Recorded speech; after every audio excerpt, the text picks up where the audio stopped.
Bapak, Ibu, Saudara terkasih, Yesus menghendaki kita untuk hidup otentik di dalam 3 tak. Yang pertama adalah otentik dalam hal harta. Itu sebabnya Yesus mengajarkan bagaimana cara menang atas ketamakan. Dan yang kedua, Yesus mau kita hidup otentik dalam hal tahta. Itu sebabnya Yesus mengajarkan bagaimana cara menang atas kemunafikan, karena rasa tidak aman. Dan saat ini Yesus menghendaki untuk kita otentik dalam hal cinta, yaitu Yesus mengajarkan semuanya ini di dalam khotbah di bukit. Dan di dalam Matius 5 ayat 27 sampai 30, Yesus mengajarkan kita bagaimana cara menghindari dosa seksual. Mari saya ajak untuk kita menangkap isi hati Yesus. Yesus berkata, "Kamu telah mendengar firman, jangan berzinah. Tetapi aku berkata kepadamu, setiap orang yang memandang perempuan serta menginginkannya sudah berzinah dengan dia di dalam hatinya. Maka jika matamu yang kanan menyesatkan engkau, cungkillah dan buanglah itu. Karena lebih baik bagimu jika satu dari anggota tubuhmu binasa daripada tubuhmu dengan utuh dicampakkan ke dalam neraka. Dan jika tanganmu yang kanan menyesatkan engkau, penggallah dan buanglah itu. Karena lebih baik bagimu jika satu dari anggota tubuhmu binasa daripada tubuhmu dengan utuh masuk neraka." Apa sebenarnya yang Yesus maksudkan dari perintah ini? Bapak, Ibu, Saudara terkasih, di ayat 27 di dalam bahasa aslinya, Yesus berkata seperti ayat sebelumnya, beberapa ayat sebelumnya ketika Yesus membahas tentang perintah jangan membunuh. Yaitu kamu telah mendengar yang difirmankan kepada nenek moyang kita. Apa maksud Yesus berkata begini? Nah, saya ajak Bapak, Ibu, Saudara, saat ini kita akan cek sejauh mana kita mengerti pemahaman kita akan dosa seksual. Ada 4 pernyataan berikut ini. Saya ajak setiap pribadi kita cek apakah menurut saya ini benar atau pernyataan ini salah. Baik, yang pertama, seseorang bisa mengalahkan dosa seksual dengan mencungkil matanya atau memenggal tangannya. Benar atau salah? Yang kedua, Allah menghendaki agar kita mengalahkan dosa seksual. Benar atau salah? Yang ketiga, kita seharusnya berdiri teguh dan yakin bahwa kita bisa menang atas dosa seksual. Benar atau salah? Dan yang keempat, ini kalau setiap pribadi, kalau ada di antara kita merasa demikian, berarti saudara menyatakan bahwa pernyataan itu benar. Kalau memang itu yang pribadi saya rasakan. Saya punya kelemahan dalam dosa seksual selama bertahun-tahun. Kalau memang kenyataannya demikian, mari setiap kita berkata dalam hati, apakah ini benar? Atau kalau memang tidak demikian, kita bisa katakan ini salah. Baik, saudara sekalian, saya ajak untuk kita sama-sama melihat. Untuk yang pertama, seseorang bisa mengalahkan dosa seksual dengan mencungkil matanya atau memenggal tangannya. Statement ini salah, karena Yesus berkata di ayat 28, perkara jatuh di dalam dosa seksual bukanlah sekedar perkara yang di luar, tapi itu perkara hati. Jadi, Yesus tidak pernah bermaksud secara jasmaniah kita harus mencungkil mata kita secara fisik atau memenggal tangan kita secara fisik. Karena kalau Yesus bermaksud demikian, kenapa Yesus tidak memerintahkan cungkil saja dua-duanya? Atau potong saja dua-duanya tangan kita? Dan kalaupun kita cungkil dua mata dan potong dua tangan, bukankah kita masih bisa melakukan dosa seksual di dalam pikiran, di dalam hati kita? Jadi bukan itu secara fisik yang dimaksud oleh Yesus. Yang kedua, Allah menghendaki agar kita mengalahkan dosa seksual. Pernyataan ini adalah salah. Karena di Alkitab kita menemukan firman Tuhan tidak mengajarkan untuk kita menghadapi, mengalahkan dosa seksual. Baik di perjanjian lama atau perjanjian baru.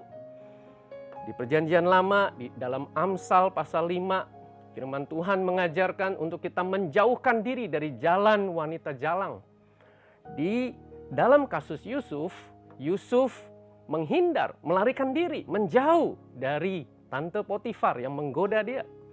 Di perjanjian baru, Paulus menulis di dalam 1 Korintus 6 ayat 18, jauhkanlah dirimu dari percabulan. Dan nasihat Paulus kepada Timotius di 2 Timotius 2 ayat 22, jauhkanlah dirimu, jauhilah nafsu orang muda. Jadi saudara, firman Tuhan mengajarkan untuk kita menghindari, untuk kita menjauh, untuk kita tidak menghadapi dosa seksual. Jadi firman Tuhan mengajarkan cara untuk kita mengatasi dosa seksual adalah dengan menghindar. Yang ketiga, kita seharusnya berdiri teguh dan yakin bahwa kita menang atas dosa seksual. Pernyataan ini salah. Bapak, Ibu, Saudara terkasih, kalau kita menemukan di dalam Alkitab, tahukah Bapak, Ibu, Saudara, siapa saja yang sudah pernah jatuh di dalam dosa seksual? Nama-nama besar, tokoh-tokoh hebat, pahlawan-pahlawan iman yang gagah perkasa. Sedemikian banyak. Di antaranya adalah manusia terkuat, yaitu Samson.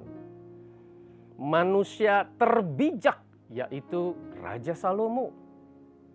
Manusia yang hidup berkenan di hati Allah, yaitu Daud. Itu sebabnya, saudara, kalau hari ini saudara dan saya hidup di dalam kasih karunia perlindungan Tuhan, kita boleh menghindari dosa seksual. Bukan berarti tertutup kemungkinan besok, minggu depan, tahun depan, atau di masa mendatang kita tidak akan jatuh di dalam dosa seksual. Loh, kalau begitu bagaimana, Pak? Nah, saudara, tahukah bahwa Yesus menghendaki untuk kita bergantung, untuk kita bersandar kepada Yesus.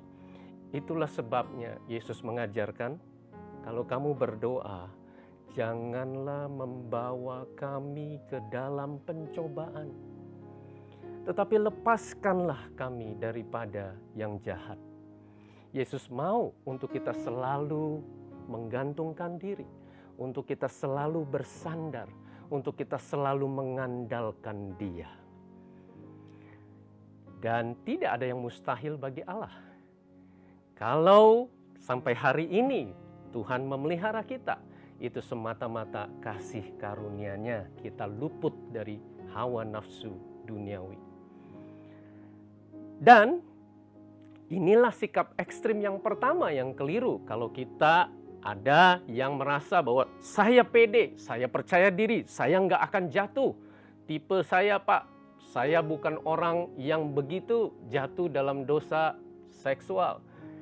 Alkitab mengajarkan hati-hati, sebab siapa yang menyangka dia berdiri teguh, hati-hati supaya dia jangan jatuh. Itulah di 1 Korintus 10 ayat 12. Tetapi saudara, bukan berarti kalau begitu kita bisa bersikap pesimis.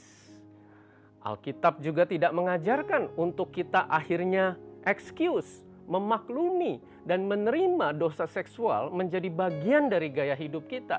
Dengar saudara, bukan demikian yang diajarkan firman Tuhan. Apakah ada di antara kita yang berpikir dan merasa bahwa yang keempat ini, saya punya kelemahan. Ini memang Pak, dosa seksual ini Pak, itu sudah bertahun-tahun saya jatuh bangun Pak. Dan ini memang udah saya nggak bisa Pak, ini memang kelemahan saya Pak. Dan saya memang nggak bisa menang Pak dari dosa seksual ini. Dengar saudara sekalian bahwa pernyataan itu pun salah. Itulah sikap ekstrim yang kedua. Sikap ekstrim yang merasa bahwa saya pasti kalah, bahwa saya nggak bisa menghindari, bahwa saya nggak bisa menang, mengatasi dosa seksual dengan menjauhinya. Karena di 1 Korintus 10 ayat berikutnya yaitu ayat 13, firman Tuhan mengajarkan pencobaan-pencobaan yang kita alami adalah pencobaan-pencobaan biasa yang tidak melebihi kekuatan kita. Karena Allah akan memberikan kepada kita jalan keluar pada saat kita dicobai. Nah, itu sebabnya saudara, hari ini kita mau belajar apa yang Yesus ajarkan, jalan keluar, jalan menghindar, jalan untuk menjauh dari dosa seksual. Dan itu sebabnya Yesus berkata, kamu telah mendengar yang difirmankan kepada nenek moyang kita, jangan berzina. Kenapa Yesus berkata begitu?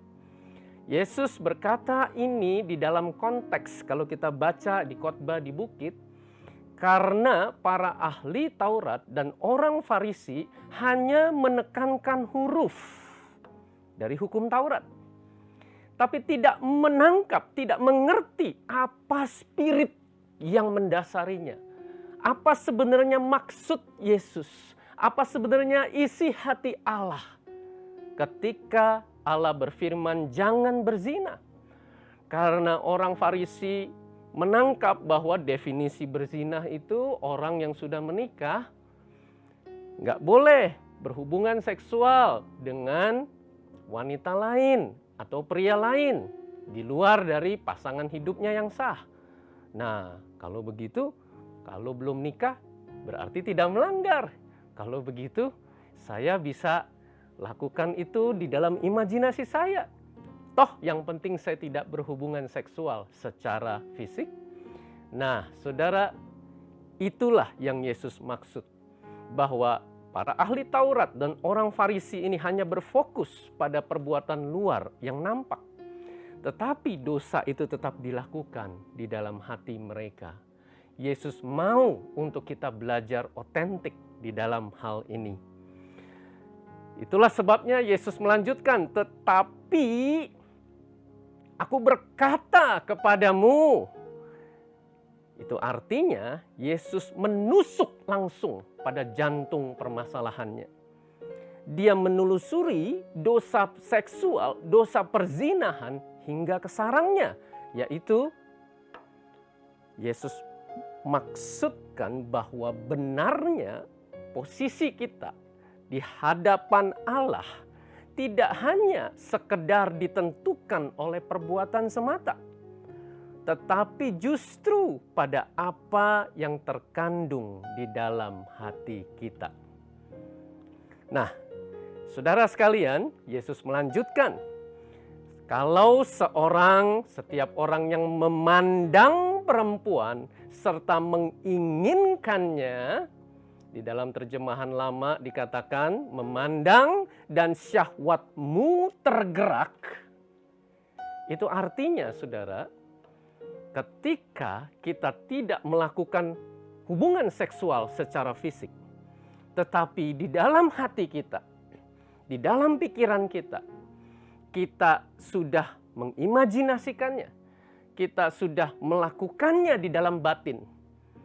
Sebenarnya itu sudah berdosa. Kenapa demikian? Karena firman Tuhan menjelaskan yang dimaksud Allah berzina bukan sekedar kalau kamu sudah menikah lalu berhubungan seksual dengan pria atau wanita lain. Tetapi yang dimaksud Allah adalah kalau kamu bukan cuma berzina tapi kamu lakukan percabulan, yaitu dosa seksual di luar hubungan yang sah. Baik kamu belum menikah atau sudah menikah. Kecemaran, termasuk pornografi, porno aksi, dan pelampiasan hawa nafsu. Saudara sekalian, kenapa orang yang melakukan demikian sudah berdosa? Itu dijelaskan di dalam Roma pasal 6 ayat 12 dan 13. Sebab itu hendaklah dosa jangan berkuasa lagi di dalam tubuhmu yang fana, supaya kamu jangan lagi menuruti keinginannya. Dan janganlah kamu menyerahkan anggota-anggota tubuhmu kepada dosa untuk dipakai sebagai senjata kelaliman. Tetapi serahkanlah dirimu kepada Allah sebagai orang-orang yang dahulu mati, tetapi yang sekarang hidup. Dan serahkanlah anggota-anggota tubuhmu kepada Allah untuk menjadi senjata-senjata kebenaran. Saudara, firman Tuhan berkata ketika kita menyerahkan. Itu artinya saudara, ketika kita memandang perempuan dan syahwat kita tergerak, ada keputusan di hati saya untuk saya menikmati kenikmatan terlarang ini. Saya menyerahkan pikiran saya menyerahkan mata saya dikuasai, saya menyerahkan tangan saya melakukan tindakan tercela. Saya menyerahkan anggota-anggota tubuh saya untuk melakukan dosa seksual. Itulah yang kita lakukan ketika kita melakukan dosa seksual. Dan Yesus berkata, itu adalah perkara hati. Itu sebabnya tidak benar kalau ada seorang yang berkata, iya nih terjadi begitu saja. Iya, abis gimana dianya godain saya sih? Abis gimana dianya juga merangsang saya? Dan seterusnya. Tahukah saudara, Yesus berkata, kamu sudah memutuskan. Kamu sudah menyerahkan. Kamu yang serahkan itu. Itulah sebabnya. Itu sudah dosa di dalam hatimu. Nah, saudara, Yesus memberi perintah yang sangat mengejutkan, saudara. Karena Yesus berkata di ayat 29, maka jika matamu yang kanan menyesatkan engkau, cungkillah dan buanglah itu. Wow. Saudara, sekali lagi tentunya ini bukan secara fisik yang Yesus maksud. Yang Yesus maksud di sini adalah dosa itu serius. Sin is serious. Termasuk dosa seksual ini. Kamu akan jadi buta ketika kamu lakukan dosa seksual. Dan di pasal berikutnya Yesus jelaskan mata adalah pelita tubuh. Jika matamu jahat, gelaplah seluruh tubuhmu. Kenapa Yesus bicara tentang mata, saudara? Karena mata adalah pintu masuk kita jatuh di dalam dosa seksual. Dan adakah di antara kita yang berkata, tapi kan itu perintah yang tidak masuk akal. Masa disuruh cungkil, disuruh buang mata yang kanan itu? Nah, adakah di antara saudara berkata demikian?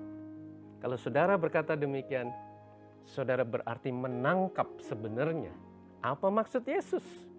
Saudara tahu?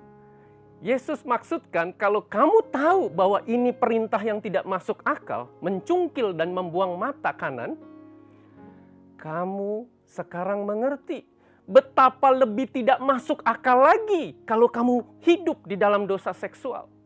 Kenapa? Karena akibatnya sangat fatal.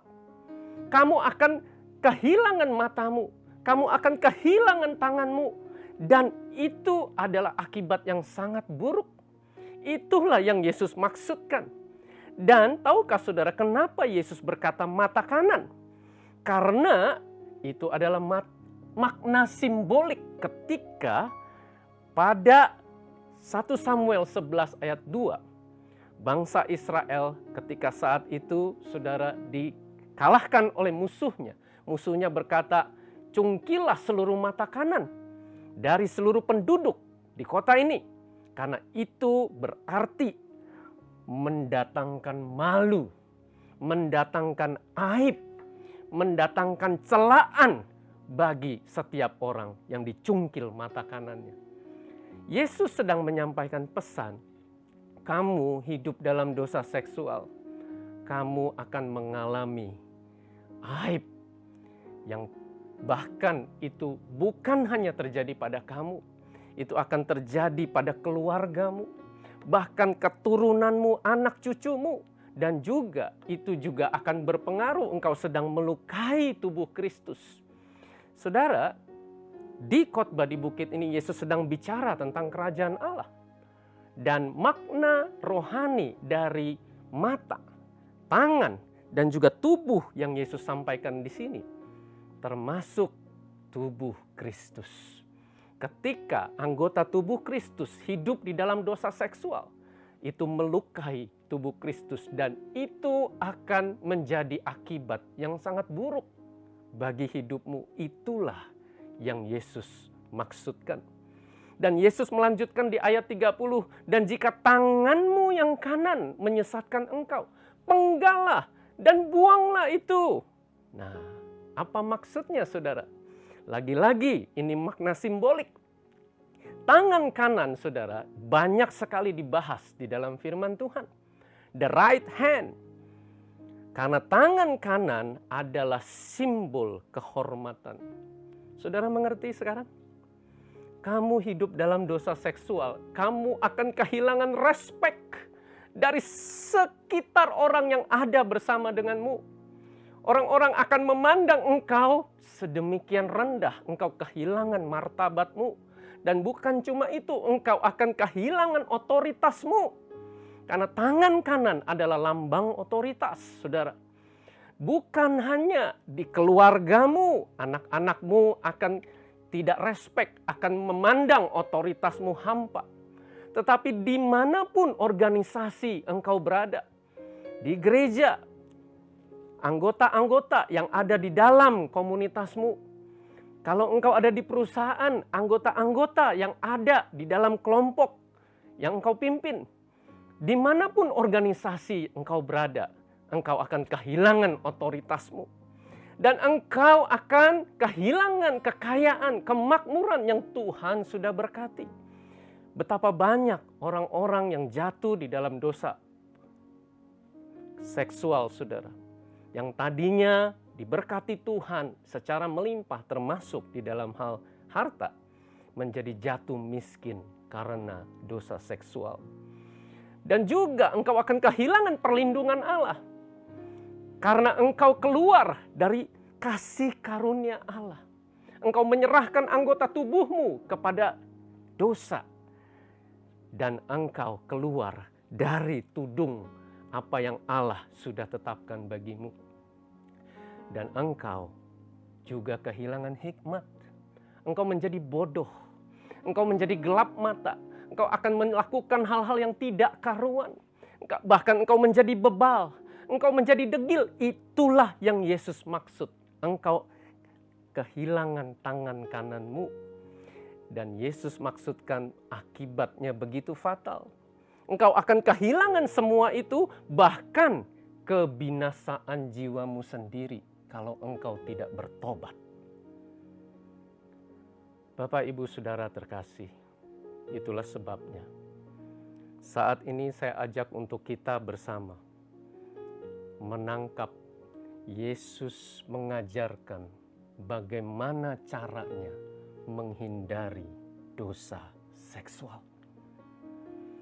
Yesus adalah pribadi guru yang agung karena Yesus sanggup menyampaikan kebenaran yang sedemikian sederhana sekaligus sedemikian mendalam, bahkan hanya dalam beberapa kalimat saja. Di ayat 29 dan 30 adalah kalimat yang Yesus pakai untuk menjelaskan mengapa Yesus menjelaskan akibatnya begitu fatal dalam dosa seksual ini. Dan di kalimat yang sama, Yesus juga memakai itu menjelaskan jalan keluar untuk kita menghindari dosa seksual. Saya ajak untuk kita perhatikan, Yesus berkata begini, maka jika matamu, lalu Yesus bicara tentang tanganmu, Yesus bicara tentang anggota tubuhmu, Yesus bicara tentang tubuhmu, Yesus bicara tentang hatimu. Saudara, Yesus sedang berkata, tahukah aku datang untuk menebus kamu.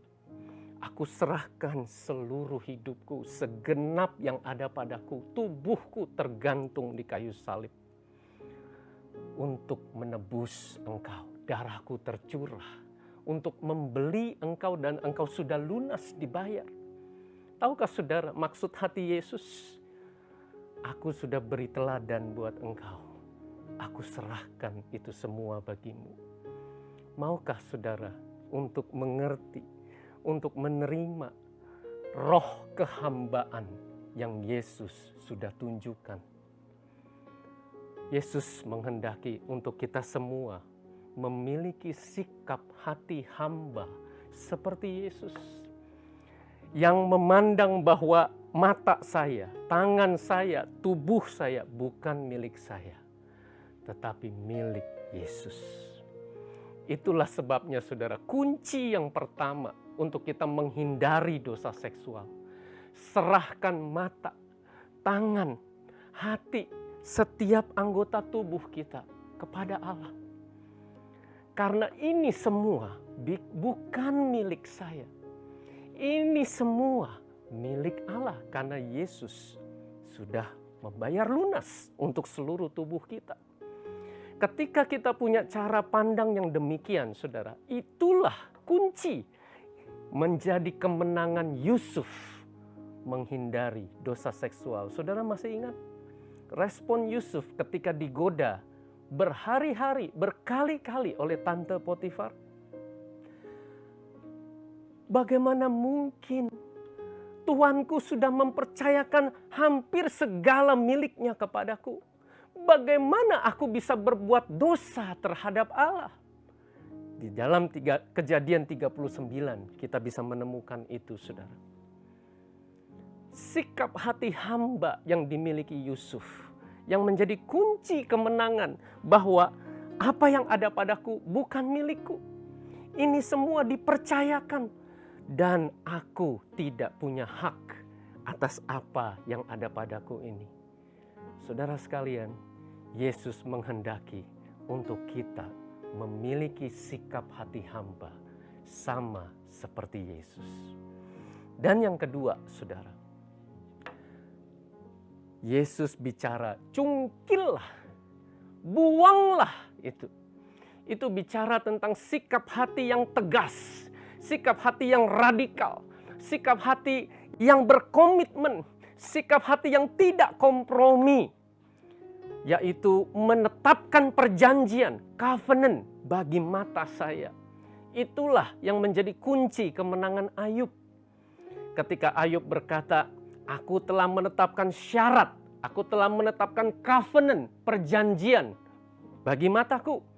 Dan itulah sikap hati Daniel ketika berkata, aku sudah menetapkan hatiku untuk tidak menajiskan diriku. Dan saudara, ini pentingnya komunitas sepakat. Daniel melakukan hal itu bersama kompaknya, yaitu Sadrak, Mesak, dan Abednego. Saudara sekalian, menetapkan perjanjian bagi mata. Mata ini sebagai anggota tubuh. Di dalam konteks tubuh Kristus, saudara, itulah pentingnya untuk kita bersama-sama sepakat. Kita saling menjaga, saling membangun, saling mendoakan, saling melayani. Untuk kita saling berkomitmen menetapkan perjanjian bagi mata kita. Demikian yang diajarkan Yesus. Dan yang ketiga, saudara, Yesus berkata, karena lebih baik bagimu. Saudara, kunci untuk kita menghindari dosa seksual adalah kita mengerti bahwa ada kepentingan yang lebih besar, yaitu seluruh tubuh kita daripada dicampakkan ke dalam neraka, lebih baik daripada sekedar mata atau tangan yang terhilang. Saudara, Yesus lagi menyampaikan pesan secara rohani.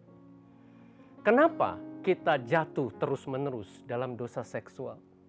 Kenapa kita bahkan adiksi, ya, ketagihan di dalam dosa seksual? Yesus menyampaikan, ada yang lebih baik bagimu daripada engkau menikmati hawa nafsu yang membinasakan itu. Itu adalah kenikmatan semu yang merusak hidupmu, bahkan membinasakan engkau. Yesus menyampaikan untuk kita memandang ini bahwa itu adalah kepentingan yang membinasakan. Ada kepentingan yang lebih besar. Satu kali, saudara, ada seorang pemuda berkata kepada saya, "Kak, saya nggak bisa menang, Kak. Saya udah coba, Kak. Saya jatuh lagi di dalam dosa seksual, Kak. Dan saya udah lakukan usaha berkali-kali, berbulan-bulan, bertahun-tahun." Nah, saudara, Yesus menyampaikan konsep kepentingan yang lebih besar. Ada yang lebih baik bagimu. Saya bertanya kepada dia, Yesus tidak mengajarkan demikian. Kamu berkata bahwa saya jatuh lagi dan kamu tidak berdaya. Sekarang saya mau tanya kamu, kalau malam ini sepanjang malam kamu tidak jatuh dalam dosa seksual, dan kalau benar-benar kamu tidak jatuh, besok saya kasih kamu uang 100 juta. Apakah kamu akan jatuh? Dia mulai mikir, saudara. Oh, iya, tentunya saya akan memilih uang 100 juta. Atau kalau saya berkata, hari ini kalau kamu tidak jatuh dalam dosa seksual, maka kamu akan mendapat hadiah besar. Hadiah yang memuaskan kamu. Sesuatu yang membahagiakan kamu.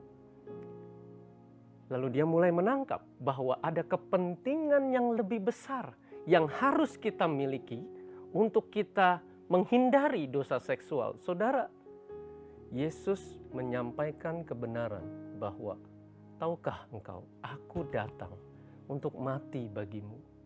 Dan aku rindu engkau mengalami kepuasan yang sejati di dalam aku. Kepuasan rohmu, jiwamu akan mendapat ketenangan yang memuaskan dahaga hidupmu. Jauh melampaui, jauh melebihi hawa nafsu yang membinasakan itu. Saudara sekalian, itulah sebabnya Yesus berkata, mari datang kepadaku, minum dari aku, maka aku yang akan memuaskan dahaga jiwamu. Saudara, ketika kita mengalami kepuasan, kenikmatan di dalam hadirat Allah, ketika kita memandang wajahnya, mengalami Kristus, menemukan identitas yang sejati, yang kokoh di dalam Dia, bahwa kita adalah anaknya sendiri. Saudara, kita akan menemukan bahwa hal tersebut itu jauh lebih berharga. Bahkan firman Tuhan berkata, apa yang tidak pernah dilihat oleh mata, tidak pernah didengar oleh telinga, bahkan tidak pernah timbul dalam hati manusia, itu yang disediakan Allah bagi setiap orang yang mengasihi Dia. Dan itu sebabnya Di dalam Mazmur 84 ayat 11 disebutkan, lebih baik 1 hari di pelataran-Mu daripada 1000 hari di tempat spa, di tempat pijat plus-plus, di tempat maksiat, di tempat lain yang membinasakan hidupku. Bapak, Ibu, Saudara terkasih, mari saya ajak kita minum Yesus. Menikmati Yesus menjadi satu-satunya sumber kepuasan hidup kita. Demikian firman Tuhan. Mari kita datang kepada Allah. Kami berdoa di dalam nama Yesus, Roh Kudus yang mewahyukan kebenaran-Mu masuk ke dalam hati dan pikiran kamu. Ini menjadi benih yang tumbuh di tanah hati kami yang baik, boleh bertumbuh bahkan berbuah-buah di dalam hidup kami. Tuhan, kami mau memiliki sikap hati hamba sama seperti-Mu. Untuk kami serahkan setiap hari mata, tangan, anggota tubuh, hati kami kepada Allah. Karena semuanya milik-Mu. Dan Tuhan, kami mau belajar punya sikap hati yang tegas. Untuk kami berkomitmen menetapkan perjanjian, covenant bagi mata kami.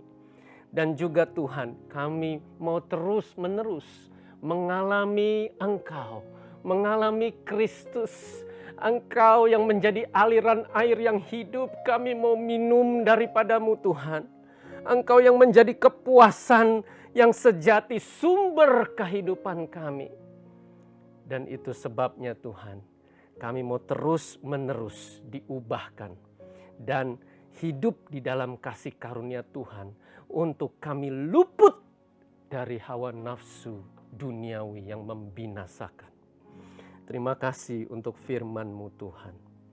Mari saya ajak jemaat Tuhan, terimalah berkat dari Allah Bapa, cinta kasih Tuhan Yesus Kristus dan persekutuan dengan Roh Kudus menyertai kita dari saat ini sampai selama-lamanya. Kasih karunia Tuhan yang memampukan kita untuk bukan cuma mendengar, tetapi juga melakukan firman Tuhan dalam hidup kita sehari-hari di dalam nama Yesus. Amin.